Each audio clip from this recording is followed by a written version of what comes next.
चलो बेटा chemical kinetics शुरू करते हैं। चैप्टर नंबर 3 क्या है? Chemical kinetics.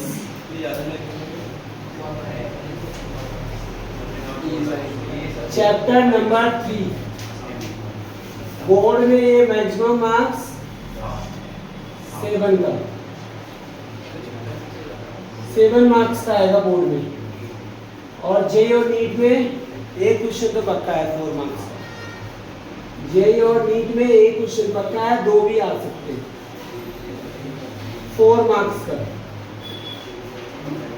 ठीक है, एक क्वेश्चन पक्का है। केमिकल काइनेटिक्स क्या होता है? The branch of chemistry, the branch of chemistry which deals with the study of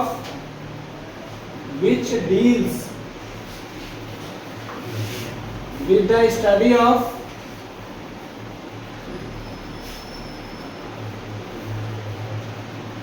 the branch of chemistry which deals with the study of rate of reaction। rate मतलब speed, rate का मतलब क्या होता है? Speed of reaction. Rate of reaction और factor affecting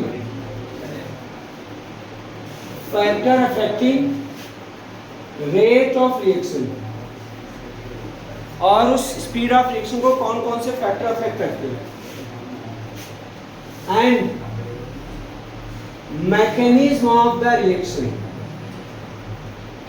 mechanism of the reaction called chemical kinetics। उसे chemical kinetics कहते हैं।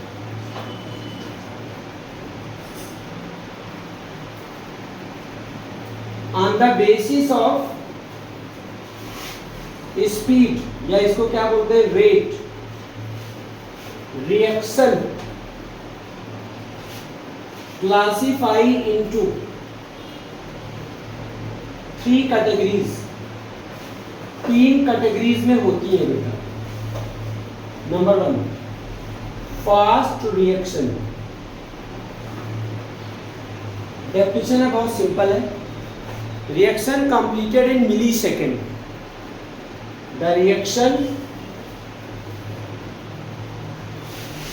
Completed in milliseconds।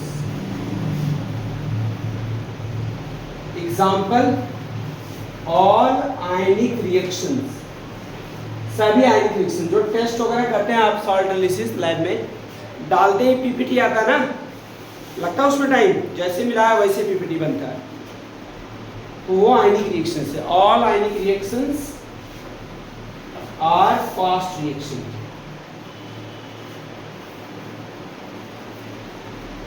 जैसे PbCl2 में आपने क्या डाला? Ki, तो क्या बन जाता है? PbI2 plus 2KCl, yellow PPT बन जाता है। इसका डालते ही सेकंड भी नहीं लगते। तो जो भी रिएक्शन मिली सेकंड में कंप्लीट हो रही है वो क्या होती है? फास्ट होती है। Second is the moderate reaction. कौन सी रिएक्शन? इसकी डेफिनेशन है बेटा, the reaction which completed in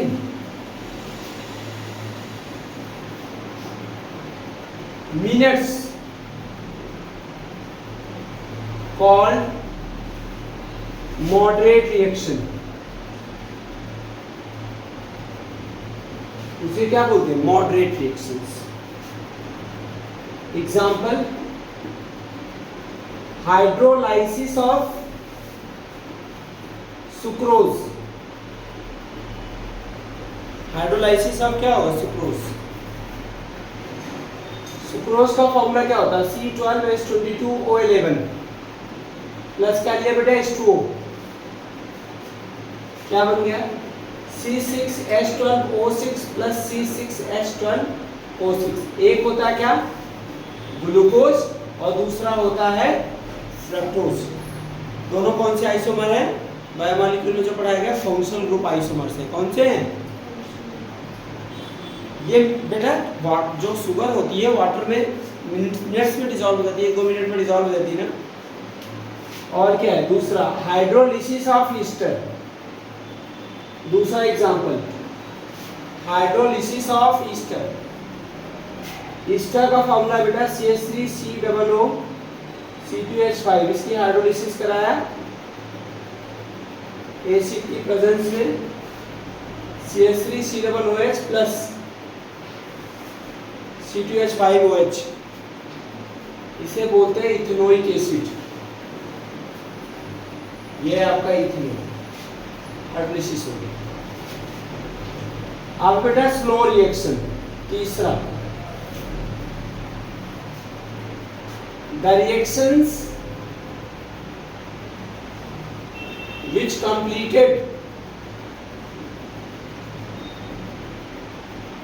completed in hours, days and years called slow reaction। वो बेटा स्लो रिएक्शन। एग्जाम्पल जैसे ले लूं, रस्टिंग ऑफ आयरन डेज में होती है। अभी रस्टिंग पढ़ाया था ना पीछे, कैसे होती है।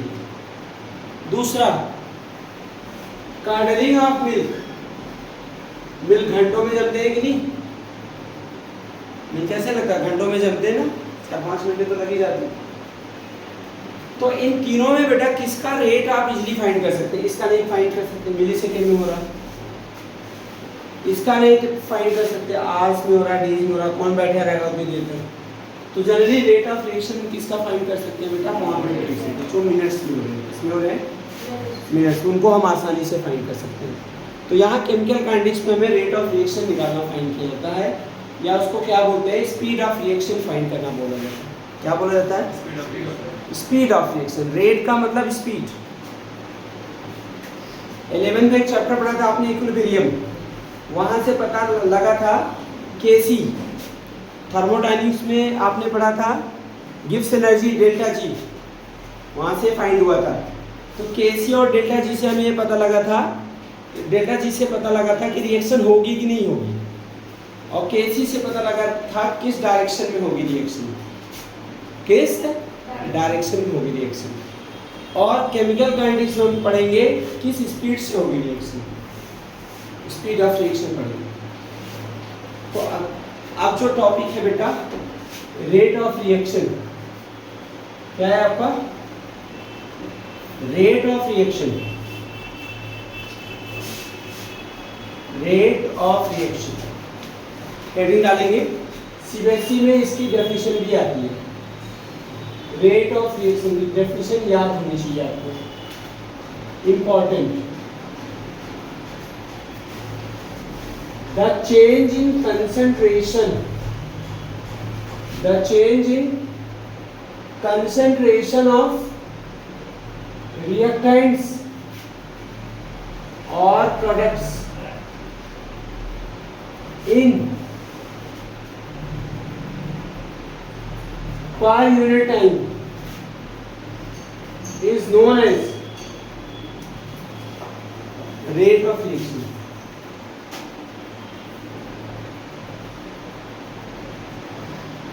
is known as क्या होगा? rate of reaction।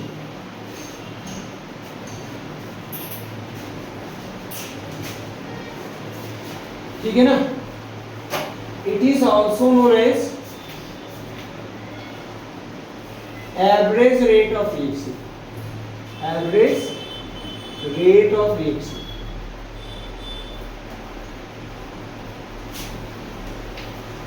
simply it is written, simply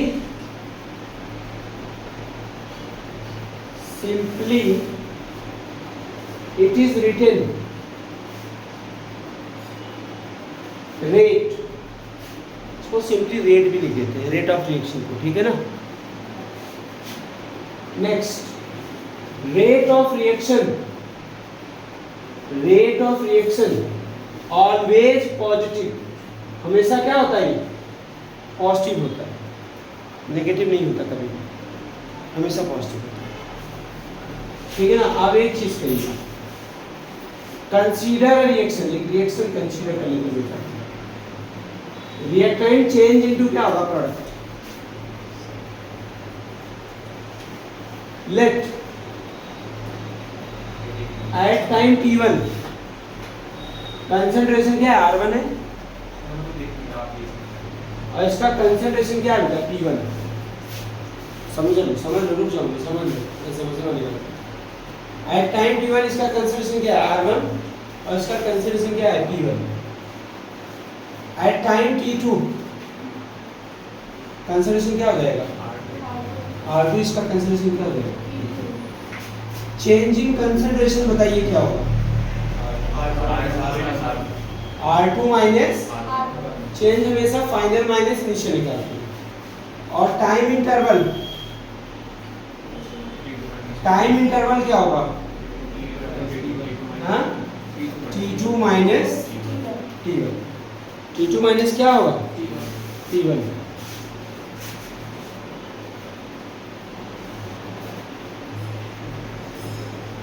अब सुनो, यहाँ पे रेट का अगर फॉर्मूला लिखना तो क्या लिखेंगे बताइए, अभी क्या बताया, change in concentration of reactant या क्या होगा, product upon time taken. Rate equal to किसके है, change in concentration of reactant और प्रोडक्ट अपॉन क्या होगा, टाइम टेकन। तो ये बताइए चेंज कितना है, माइनस ये है बेटा delta, change in concentration of reactant, और change in the concentration of product P2 minus P1 मतलब किसके होगा, डेल्टा P, डेल्टा R अपन डेल्टा T माइनस। फिर क्या होगा, यहाँ तो डेल्टा आ रही है, यहाँ डेल्टा R है, यहाँ मैंने माइनस लगा दिया, क्योंकि रिएक्टेंट का कंसंट्रेशन क्या होता है, टाइम के साथ डिक्रीज होता है, और R2 की वैल्यू क्या होती है, कम होगी किससे, R1 से, तो डेल्टा R की वैल्यू क्या हो जाएगी, नेगेटिव।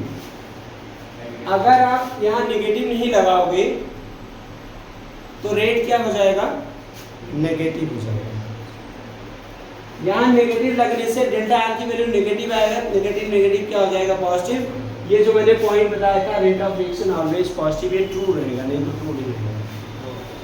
समझ आएगी बात। डेल्टा P इक्वल किसके होगा, डेल्टा T। प्रोडक्ट में देखो नहीं लगाना है, रिएक्टेंट में लगाना है। नेगेटिव साइन यहाँ पे लिख देता हूं मैं, negative sign indicates concentration of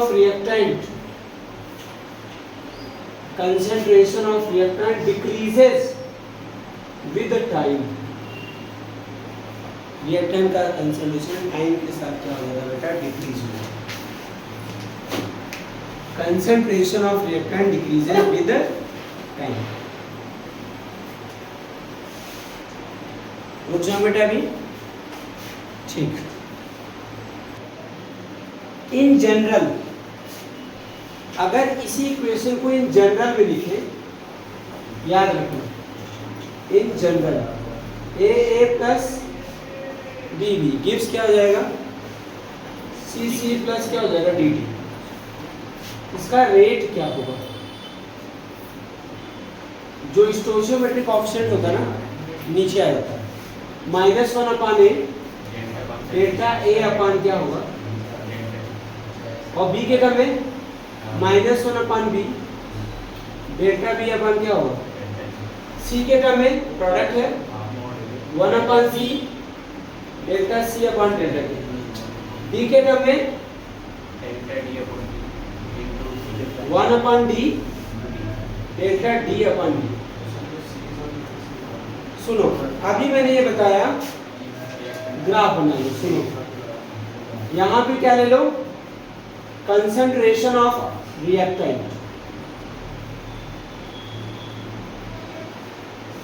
और यहां पे ले लो टाइम। यहां पे क्या ले लो, टाइम। टाइम के साथ कंसंट्रेशन क्या होगा बेटा, डिक्रीज होगा। टाइम के साथ क्या होगा, कंसंट्रेशन डिक्रीज होगा। अब तुम मत जाओ स्कूल कल से, ठीक है, छोड़ो। बता दिन किस दिन, जिस दिन प्रैक्टिकल होता है, प्रैक्टिकल किस दिन होता है, मंडे या मंडे करने से जाओ। ये टाइम, सुनो देखो, टाइम के साथ इसका कंसंट्रेशन क्या होगा, घटेगा T1, और क्या होगा T2।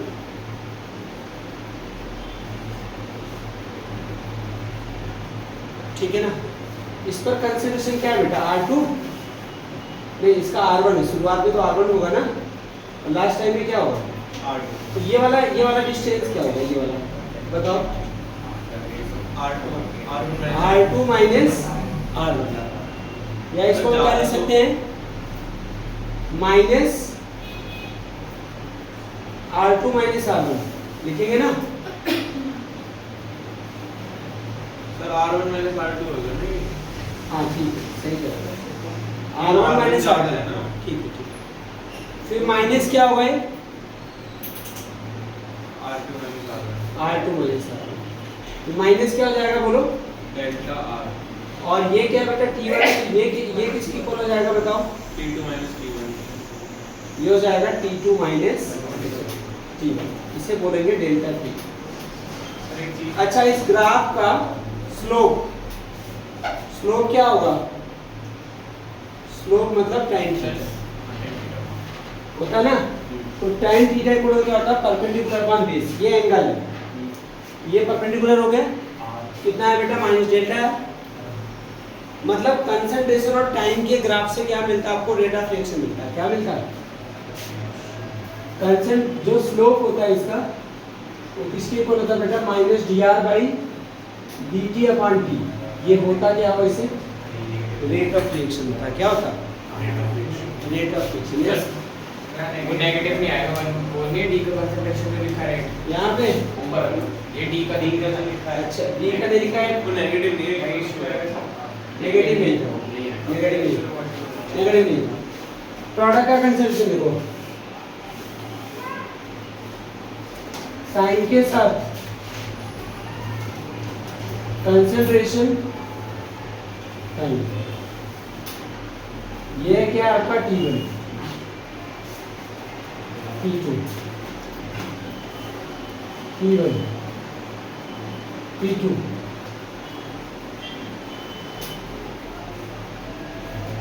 T1, T2, ये है थीटा।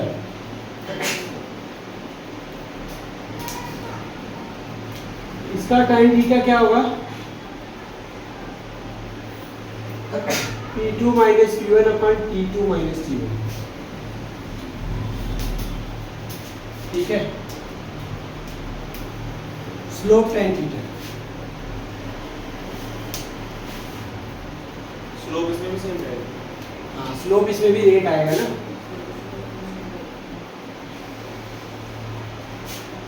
यूनिट कर लो बेटा, unit of rate of reaction. Number 1, in terms of concentration, in terms of concentration, rate equal to the change in concentration upon time taken। यही तो है ना, कंसंट्रेशन क्या है, मोल पर लीटर, और टाइम की यूनिट क्या होगा, सेकेंड की हो जाएगा। और in terms of gas, in terms of gas, gas के टर्म में क्या होगा,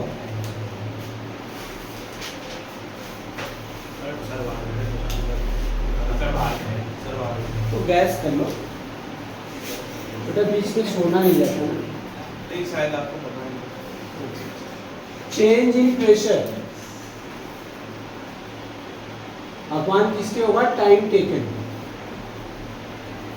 प्रेशर की यूनिट क्या है बेटा, ATM सेकेंड।